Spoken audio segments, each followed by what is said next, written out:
Le sujet que je vais aborder, c'est le PCF, ou bien le Parti communiste français. Donc je vais définir ce que c'est. C'est un parti politique français qui a été fondé en 1920 lors du congrès de Tours. Et le communisme, c'est une organisation politique et sociale fondée sur la suppression de la propriété privée au profit de la propriété collective. Donc aujourd'hui, on va parler de l'évolution de ce parti, de 1920 jusqu'au début de la Seconde Guerre mondiale. Dans un premier temps, on va aborder les racines du communisme. Dans une seconde partie, on va parler de la naissance du Parti communiste et des premières divisions auxquelles il a dû faire face. Et enfin, on va se concentrer sur la période 1936-1939, avec entre autres la naissance du Front populaire. Donc tout d'abord, les naissances du communisme.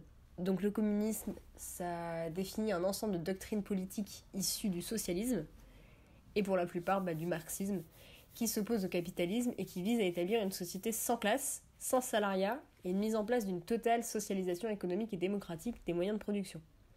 Donc en gros, c'est une société égalitaire où la propriété privée, elle serait abolie. Donc cette idée, elle existe depuis très longtemps, mais le mot socialiste, il sera utilisé pour désigner ce terme à partir du XVIIIe siècle. Donc c'est un terme qui sera rapidement utilisé par Karl Marx, qui est un théoricien allemand connu pour son analyse du matérialisme, du capitalisme et de la lutte des classes, et aussi sa place dans toutes les activités révolutionnaires au sein du mouvement ouvrier. Donc il publie, Karl Marx, en 1848, Manifeste du Parti communiste. Donc c'est un ouvrage qui va marquer l'histoire, et en particulier le XXe siècle, et qui est à l'origine de nombreux mouvements intellectuels et révolutionnaires qui s'appuient sur ses travaux, donc le marxisme. Donc ce mouvement, le communisme, il est incarné en 1917 en Russie avec Lénine, qui reprend les idées de Marx, notamment dans son ouvrage « L'État et la Révolution », dans lequel il dit que l'État doit être renforcé au profit du prolétariat. Et donc le régime bolchevique, il sera mis en place en 1917 suite à la révolution d'octobre, suite à plusieurs révolutions d'ailleurs, celle de février puis celle d'octobre.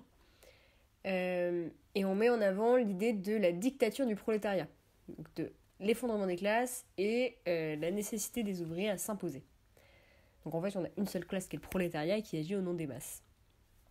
Donc les avis divergent un peu, et c'est le début d'une guerre civile entre les bolcheviks et les opposants à Lénine qui seraient très violemment répressés.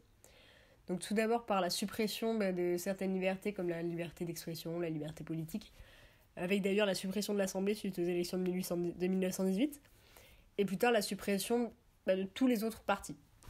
Donc c'est un régime qui est mis en place par la violence physique, morale, la répression, la contrainte.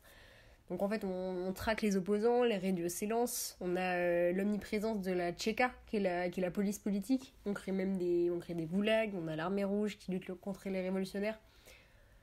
Mais cependant, on a une réelle volonté d'étendre ce modèle russe à d'autres pays. Et donc créé en 1919 la Troisième Internationale. Donc la Troisième Internationale communiste, qui est souvent abrégée en IC, Internationale communiste, c'est une organisation qui est née de la scission de l'Internationale ouvrière, qui regroupe les partis communistes partisans du nouveau régime soviétique. Donc pour ce qui est de la France, l'adhésion ou non à cette organisation, elle est décidée lors d'un congrès à la fin de l'année 1920, qui est planifié par le SFIO, donc la Section Française Internationale Ouvrière, qui est jusqu'ici, en fait, c'est le parti de gauche de la France, c'est le parti le plus à gauche. Donc c'est à la suite de la révolution russe de 1917 et de la création de l'Internationale communiste que s'organise ce fameux congrès, le congrès de Tours, qui a lieu du 25 au 30 décembre 1920. Donc on est face à une division en fait concernant la question de l'URSS. Est-ce qu'il faut ou non s'aligner au modèle russe ? Donc à l'issue de ce congrès, le camp majoritaire des communistes, il obtient les 3/4 des votes et s'ensuit la création de la Section Française Internationale Communiste, donc la SFIC qui prendra plus tard le nom de PCF, Parti communiste français. Donc l'accent il est mis sur l'internationalisme prolétarien, contrairement aux autres partis de gauche. Donc c'est un parti qui compte plus de 12 000 adhérents, après sa séparation avec le SFIO. Donc les premières années du communisme, comme l'évoque le titre de ma partie d'ailleurs, c'est des années qui vont être marquées par des divisions, par une violente lutte entre une violente lutte de ligne en fait entre la ligne révolutionnaire qui soutient à fond la Troisième Internationale et qui cherche à prendre ses distances avec les réformistes, et on a en opposition la ligne de droite du parti qui est au contraire, qui est tout le contraire en fait, qui cherche à prendre ses distances avec la Troisième Internationale et qui souhaite s'associer avec des groupes et des partis réformistes. Donc c'est un des points qui, dès 1920, engendre un désaccord. Ça fait un peu tâche parce que l'ICE impose une politique dure et sectaire, une politique dite de classe contre classe, qui consiste, comme évoqué précédemment, à refuser toute alliance avec les socialistes. Donc la ligne du parti, elle se détériorera encore plus avec les élections de 1924, mais malgré ces dérives, le SFIC il continue de croître par son lien avec le prolétariat, le travail admirable de ses militants, même si il penche de plus en plus vers la droite.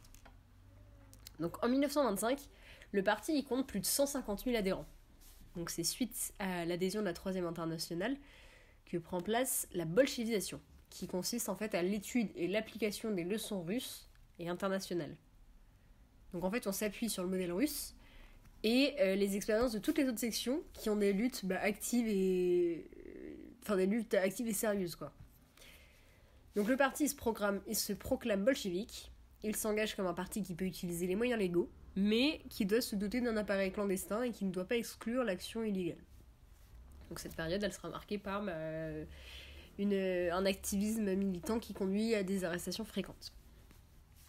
Aux élections de 1928, le PCF fait 11% des voix, mais comme c'est un parti qui est assez isolé, il ne compte il ne compte pas beaucoup d'élus.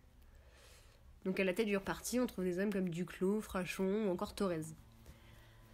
Parallèlement, la France elle va connaître à la fin des années 30 la grande crise économique qui va engendrer une augmentation fulgurante du chômage. Et cette situation, elle va engendrer un changement de mentalité chez les ouvriers. Donc en octobre 1929, la bourse de New York s'effondre et une grave crise économique touche les États-Unis jusqu'à atteindre l'Europe. Donc face à l'impuissance des démocraties, elles perdent un peu de crédibilité, et ça engendre en fait la montée en puissance des régimes autoritaires. Et la menace d'une seconde guerre mondiale, elle se fait de plus en plus importante. En 1931, la France elle est frappée à son tour de plein fouet. Et le pouvoir d'achat diminue, c'est une vague massive de chômage qui touche des centaines de milliers de Français, et en particulier la classe ouvrière. Donc les gouvernements se succèdent, mais la crise elle persiste. Et la montée du fascisme atteint alors la France. Et c'est des mouvements d'extrême droite qui du coup prennent de plus en plus de place. Ça va pas du tout s'améliorer avec l'affaire qui a suivi la mort de Stravinsky en 1934. Donc c'était un escroc recherché par la police suite à un détournement de fonds. Et il a une mort un peu suspecte qu'on a tenté de faire passer pour un suicide selon l'opinion publique, afin qu'il ne dénonce pas ses complices. Donc les partis de gauche ils dénoncent une tentative de coup d'état des fascistes et ils organisent des contre-manifestations. Et en 1934, du coup, les militants socialistes et communistes ils se rejoignent et manifestent ensemble malgré les différences qui les opposent. Donc malgré toutes les divisions qu'ils ont connues jusqu'à présent, c'est une gauche qui se rassemble. Donc on entendra même les manifestants crier « Unité maintenant ». Donc le socialiste Léon Blum, ainsi que Thorez et Daladier, ils s'allient pour les élections de 1936. Donc ils veulent en fait transformer la société, mais ensemble cette fois. Donc même s'il y a socialistes, communistes, ils veulent une gauche unie quoi. Et c'est la naissance du Front Populaire.